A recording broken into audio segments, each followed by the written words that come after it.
भागलपुर का मामला याद है, जिसमें रुचि नाम की एक महिला ने ग्लोकल हॉस्पिटल पर यह आरोप लगाया था कि ऑक्सीजन और बेड की उपलब्धता कराने के लिए उसके जिस्म के साथ सौदा करने लगे थे वहाँ के लोग। आपको याद होगा कैसे उन्होंने बिहार में दिल्ली से आने के बाद अपने पति के इलाज कराने के दौरान ये सारी बातें बताई। अब उनके पति नहीं रहे, ये बातें भी उन्हें बताई थी, लेकिन इस दौरान जो कुछ हुआ वो मानवीय भावनाओं को आहत करता है और साथ साथ मानवता से विश्वास भी उठाता है।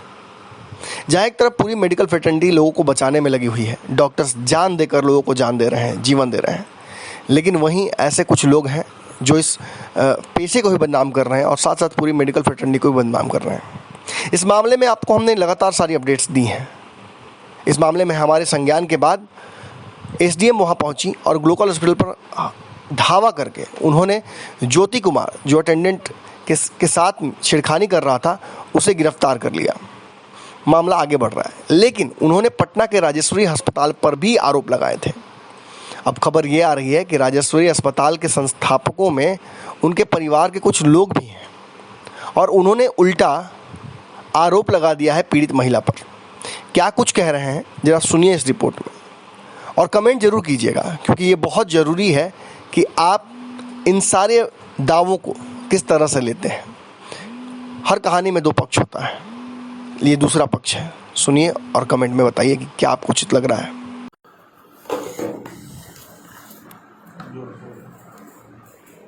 रोशन का तबीयत 9 तारीख से खराब हुआ था। हम लोगों को सूचित किया गया 16 तारीख को। ये अपने ससुराल में आया हुआ था होली में। हम लोगों को ये पता नहीं था कि ये ससुराल में होली में आया हुआ है, बट 16 तारीख को खबर आया वहाँ से कि तबीयत ज़्यादा खराब हो गया है। तो हम लोगों ने बोला कि पटना आने में टाइम लगेगा, तो आप इधर एक अस्पताल कोई देख लीजिए अच्छा सा, वहाँ एडमिट कराइए। तो उन्होंने लोकल अस्पताल में भर्ती कराया, वहाँ उपचार हुआ। वहाँ पे उनको बेहतर इलाज के लिए उन्होंने मेडिकल कॉलेज अस्पताल में ले गया। 4-5-7 दिन वहाँ ट्रीटमेंट कराने के बाद वहाँ भी उपचार हुआ, लेकिन उन्होंने और भी बेहतर सोचा कि इससे भी कुछ बेहतर हो सके प्रयास करने के क्रम में हम लोगों को कहा गया कि आप प्रयास कीजिए पटना में। तो पटना में ही हम लोग भर्ती कराएंगे। बहुत डर लग रहा था कि 6 घंटा 7 घंटा सफर करके कैसे आएंगे तो क्या होगा, नहीं होगा, रास्ते में क्या होगा, पटना में अस्पताल में क्या होगा। बहुत सारे अस्पताल पटना में हैं, बहुत जगह प्रयास किया गया, वहाँ पे बेड अवेलेबल नहीं थी। हम 10 से 15 साल से राजेश्वर अस्पताल को जानते हैं। मैं यहाँ आके विनती की, हमारी विनती यहाँ स्वीकार कर ली गई। उन्होंने बोला कि आप लाइए पेशेंट को, और 26 तारीख को सुबह ये पेशेंट आए। आने से पहले मैं 1 घंटा पहले आ गया था। मैं एडमिशन करवाया, अटेंडेंट के रूप में एडवांस जमा किया।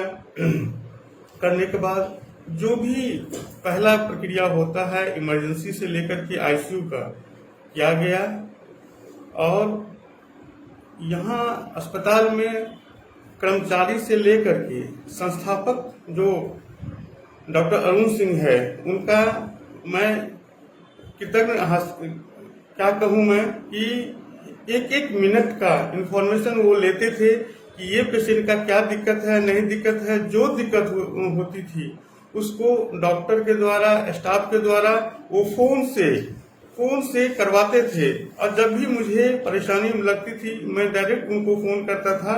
उन्होंने रात हो या दिन हो कभी भी अवहेलना नहीं की, फोन रिसीव नहीं किए और उसको मदद करते गए। दुर्भाग्य है ये पेशेंट नहीं बच पाया। इसमें कोई प्राण नहीं दे पाएगा, लेकिन इतना ज्यादा मेहनत अटेंडेंट के रूप में, इतना ज्यादा मेहनत डॉक्टर के रूप में, इतना ज्यादा मेहनत संस्थापक के रूप में और कहीं नहीं मिल पाता।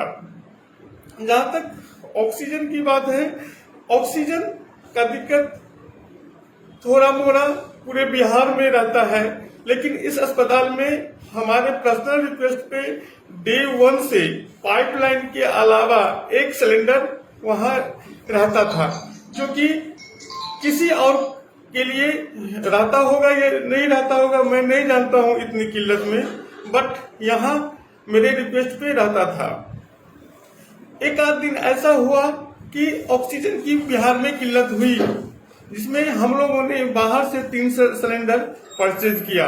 परचेज इसलिए किया, कब अचानक ऐसा प्रॉब्लम हो जाए बिहार में तो दिक्कत नहीं हो। हम लोग स्टैंड बाय में रखते थे कि कोई दिक्कत हो तो हम लोग अपना सिलेंडर यूटिलाइज कर पाए।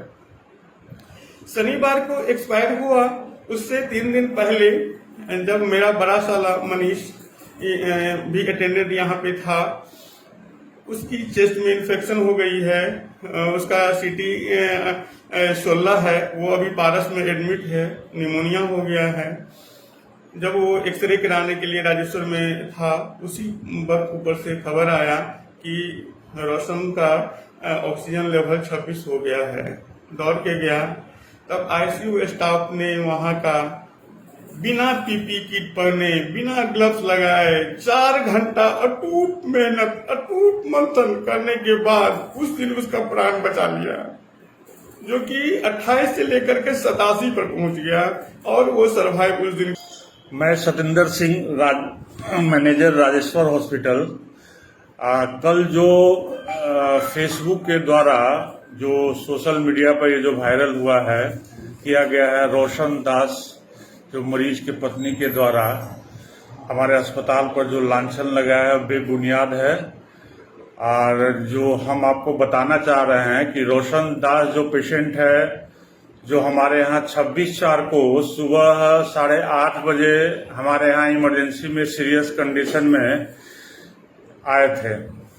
पेशेंट को बाइपअप लगा हुआ था, उनको हम लोग तुरंत आईसीयू में ले गए।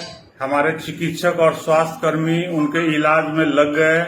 मरीज की हालत अत्यंत गंभीर थी और इस इलाज के दौरान 26/4 को जब हमारे यहाँ आया था तो उनका काउंट भी बढ़ा हुआ था और HRCT CT सेवेरिटी उनका 15/25 था और ऑक्सीजन लेवल 60 से 70% था। मरीज की हालत गंभीर थी और इलाज के क्रम में मरीज के परिजन के द्वारा कभी भी एक बार किसी तरह का कोई शिकायत नहीं किया गया।